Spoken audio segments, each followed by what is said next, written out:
ભૂષણભાઈ, તાલુકામાં તાવના કારણે જે મૃત્યુ થયા છે એના માટે ભેખડા ગામે અત્યારે આરોગ્યની ટીમ પણ પહોંચી છે. આપનું આ બાબતે શું કહેવું છે? લખપત તાલુકાના બેખડા એક ગામમાં 18 થી 20 વર્ષના યુવાનો ભેગા 2 દિવસમાં ગુજરી ગયા. એક એમના મામા આ આઘાતના કારણે એટેક આવ્યો. ગઈકાલે રાત્રે એક છોકરી બેખડા ગામમાં જ મૃત્યુ પામી છે. બેખડાના બાજુમાં સાંડરો ગામમાં એક 11-12 વર્ષનો છોકરો ગઈકાલે સવારમાં મૃત્યુ પામ્યો છે અને આજે ઓડીવારમાં એક 45 વર્ષનો ભાઈ મૃત્યુ પામ્યો છે.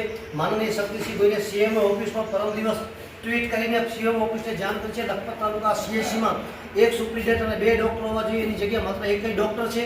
અને છેલ્લા 2008થી કરી અત્યાર સુધી 16 વર્ષ સુધી વ્યાપકમાં ક્લાસરૂમનો એક ડૉક્ટર સરકાર દ્વારા નથી આપવામાં આવતો.